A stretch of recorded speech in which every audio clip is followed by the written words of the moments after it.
प्राचीन समय की बात है, जब भगवान बुद्ध ज्ञान की खोज में एक नगर से दूसरे नगर, एक गांव से दूसरे गांव भ्रमण करते थे, लोगों को उपदेश देते थे और उन्हें सत्य, अहिंसा, करुणा और ध्यान की ओर प्रेरित करते थे। एक दिन वे अपने शिष्यों के साथ एक छोटे से गांव में पहुंचे। गांव का वातावरण शांत और प्राकृतिक सौंदर्य से भरपूर था। गांव वाले बुद्ध के आगमन से बहुत प्रसन्न हुए। सभी ने उनका स्वागत किया और अगले दिन प्रवचन का आयोजन किया गया। उसी गांव में एक बालक रहता था। नाम था अर्जुन। वह बालक 12 वर्ष का था, लेकिन स्वभाव से बहुत चंचल, गुस्सैल और उद्दंड था। माँ बाप उसकी हरकतों से परेशान रहते।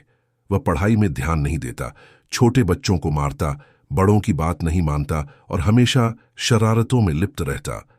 गांव के लोग भी उसे गलत नजरों से देखने लगे थे। अर्जुन का कोई मित्र नहीं था, क्योंकि उसकी आदतों से सभी दूर भागते थे। जब गांव में बुद्ध के प्रवचन की चर्चा हुई, तो अर्जुन की मां ने सोचा, अगर यह बालक बुद्ध के प्रवचन में चला जाए तो शायद उसमें कुछ परिवर्तन आ जाए। उन्होंने अर्जुन से बहुत अनुरोध किया कि वह बुद्ध के प्रवचन में चले। पहले तो वह नहीं माना, लेकिन मां के बार बार कहने पर वह तैयार हुआ। अगले दिन सुबह गांव के सभी लोग बोधि वृक्ष के नीचे इकट्ठा हुए, जहां बुद्ध ने प्रवचन देना शुरू किया। अर्जुन भी सबसे पीछे चुपचाप बैठा था, लेकिन उसकी आंखें चारों ओर घूम रही थीं। वह ध्यान नहीं दे रहा था।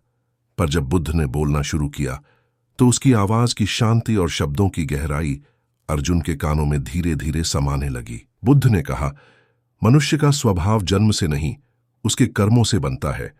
जैसे मिट्टी से चाहे जो भी बर्तन बनाओ, आकार उसके गढ़ने वाले के हाथ में होता है, वैसे ही जीवन का रूप हमारे विचारों और कर्मों से बनता है। अर्जुन को यह बात कुछ अजीब लगी। वह सोचने लगा, क्या मेरे विचार भी मेरे जीवन को बना या बिगाड़ सकते हैं? बुद्ध ने आगे कहा, क्रोध मनुष्य का सबसे बड़ा शत्रु है। जब हम क्रोधित होते हैं तो हम स्वयं को जलाते हैं। जैसे कोयले की आग से कोई और नहीं जलता, पहले वह हाथ जलाता है जो उसे पकड़ता है। अर्जुन को यह बात और भी ज्यादा चुभ गई, क्योंकि वह अक्सर क्रोधित होकर लोगों को चोट पहुंचाता था, लेकिन उस क्रोध के बाद वह खुद भी दुखी होता था। कभी मां रोती, कभी कोई बच्चा उससे डर कर भागता। प्रवचन के बाद गांव वाले बुद्ध से आशीर्वाद लेने लगे।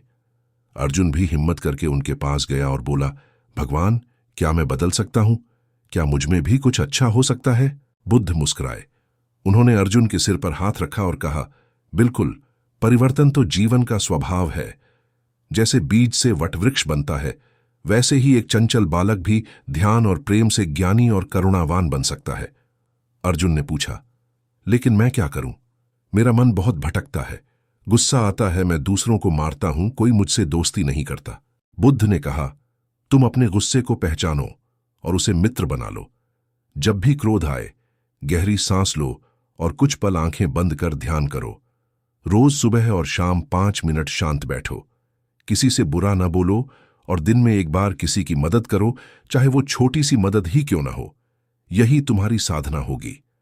अर्जुन ने निश्चय किया कि वह इन बातों को मानेगा। वह घर लौटा और अगले दिन से उसने ध्यान करना शुरू किया। शुरू में उसे बहुत कठिन लगा। मन इधर उधर भागता, आंखें खुल जाती, लेकिन उसने हार नहीं मानी।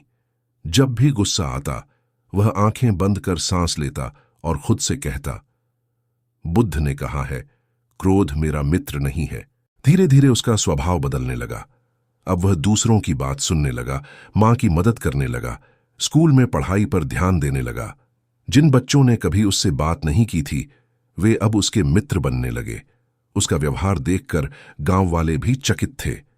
एक दिन गांव में कोई बीमार हुआ। अर्जुन ने बिना कहे जाकर उसकी दवा लाई और उसकी सेवा की।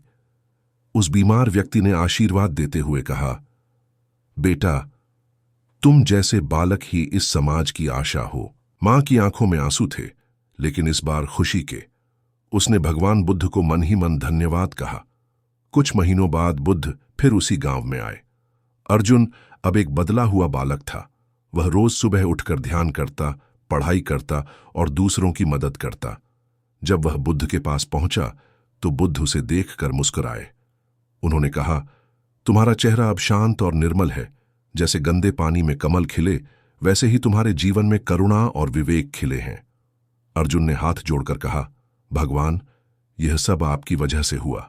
आपने जो विचार दिए वही मेरे जीवन की दिशा बन गए। बुद्ध ने कहा, नहीं पुत्र, विचार तो बहुतों को दिए जाते हैं, लेकिन उन्हें आत्मसात करना तुम्हारा निर्णय था। असली वीर वही होता है जो अपने भीतर के शत्रु क्रोध, मोह और आलस्य को जीत ले। तुम सच्चे वीर हो। उस दिन के बाद अर्जुन को गांव में सभी आदर से देखने लगे। वह अपने जैसे और बच्चों को भी ध्यान और अच्छाई की राह पर चलने की प्रेरणा देने लगा।